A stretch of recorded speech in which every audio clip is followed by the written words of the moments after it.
今日我哋由南門入，然後打算去金邊溪，行到去呢一個十里畫廊坐小火車。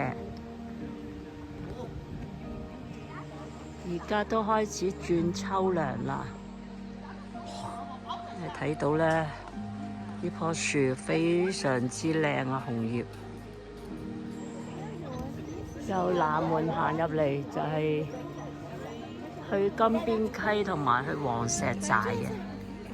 但係呢度去黃石寨咧就有一個唔好處咧，就由呢度上完去之後咧，你就要行上去，即係行10零分鐘嘅石級，先可以咧去到我哋琴日去個龍鳳鶯。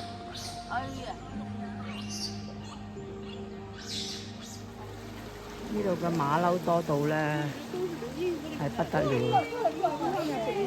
哇！真係多到啊！即係沿住呢條路入去咧，就係金邊溪。但係非常之多馬騮，我就要一路沿住金邊溪行。好彩呢度冇乜馬騮啫。呢度就係金邊溪啦，一路沿住呢條溪水一路行入去，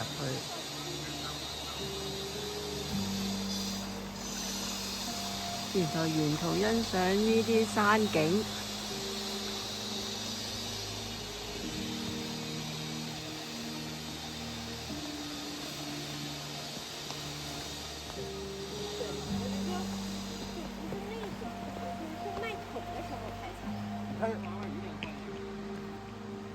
野生娃娃鱼，这条水非常干净。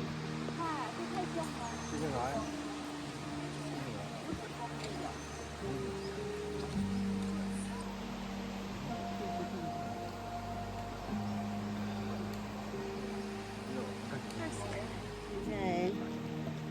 一好好看呢。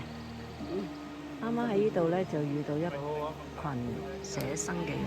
你哋全部都廣東嚟㗎，放心啦。廣東啊，哦。就係畫呢一個山，好靚畫得。你哋廣東嚟嘅係咪？係啊。廣東好多喎。係啊。你都係廣東嚟㗎？你香港？香港嚟㗎？嗯。哦。我哋成班都係。哦，咁好啊！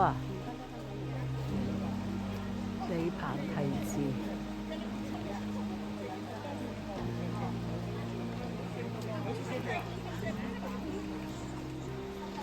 幾好心機啊！睇咗係香港嚟嘅畫家。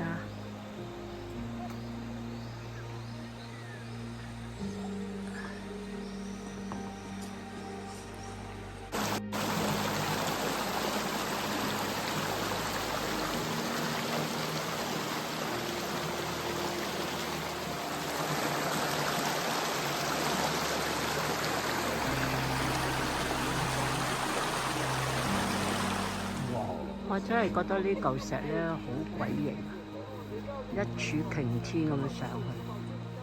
金邊岩就係指呢度周圍呢堆岩石，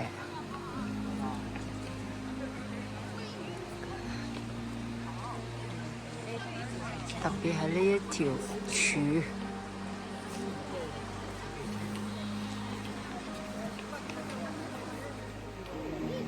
呢度咧就係《西遊記》其中一個外景拍攝地方啦，啲人客個個都嚟呢度打個卡先。沿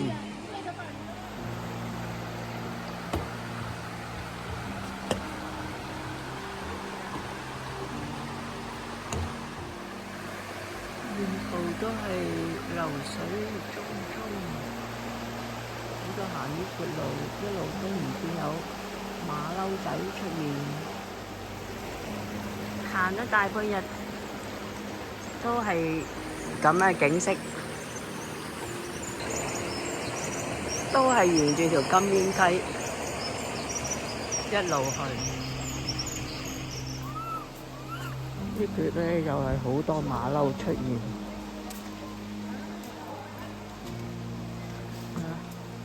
兩頭通圍走啲馬騮，通圍都係馬騮，得人驚。邊溪山，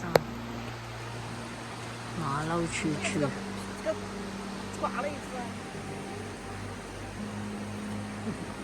睇下，封山走啊！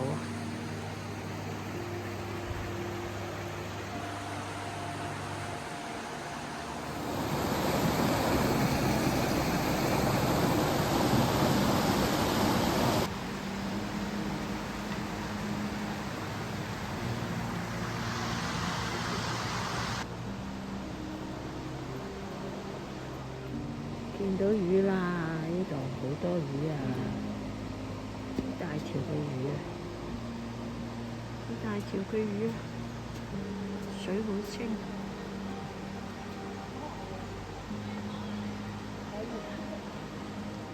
石峰千里相會，就喺呢度啦。其中一個景點啊！相會，相會，相會，好恐怖！有一群馬騮攔路，行到嚟呢個位置，唔知係叫咩名啊？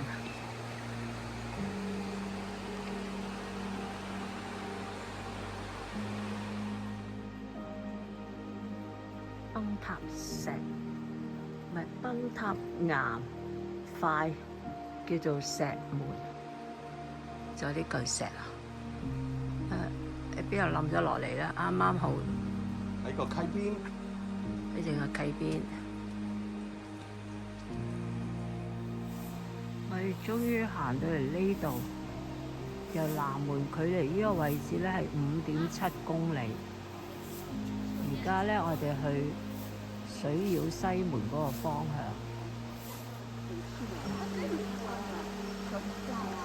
娃娃魚在的地方就水了特別多。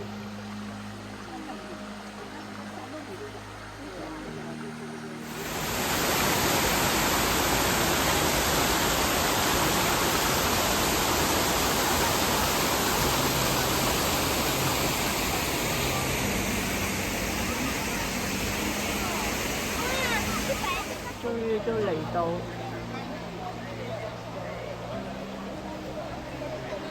十里畫廊乘車處呢個位置啦。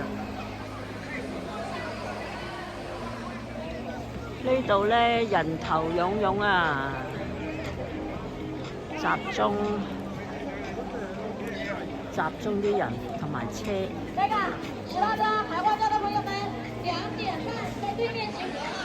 那麼前者就不用回來了。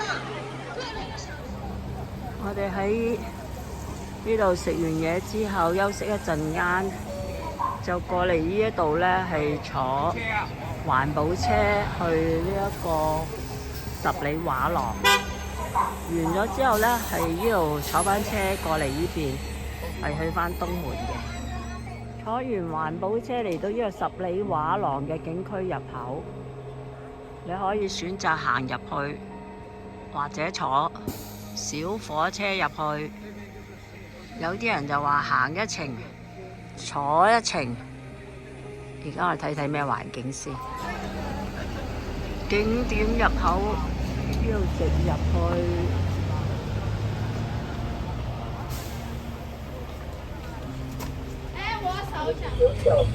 而家就坐呢啲小火車遊你個十里畫廊啦。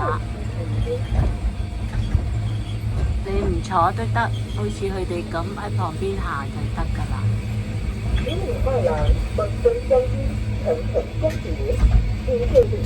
我哋今日真係算好好彩喎，因為都係陰陰天，方便行路又唔熱。您看，那根孤立性小的石峰，将石峰下面的人把它举起吧。西里画廊首座顶尖楼，另一头插头选阁楼。相传这是土家族农民体系领袖项王仙子向大坤。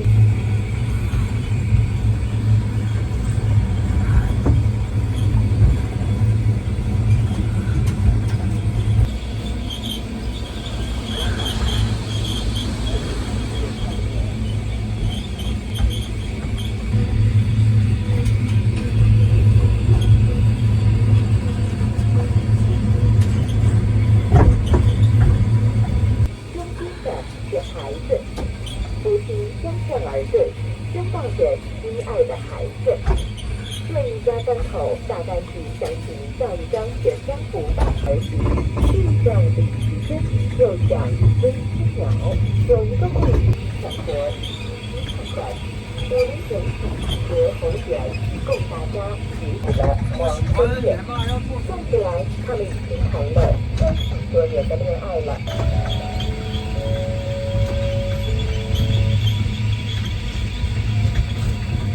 风景构成了张家界地貌最经典的3种形态。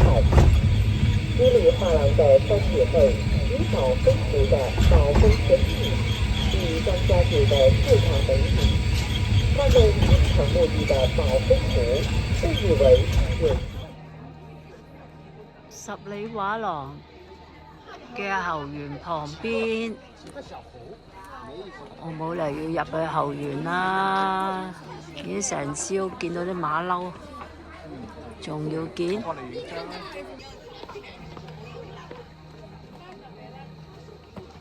山真係靚，好彩今日陰天，俾我哋行得好舒服。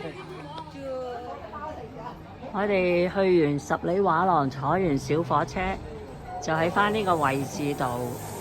行出嚟出口就有環保車直接去返東門啊，或者去呢一個天子山個索道下邊。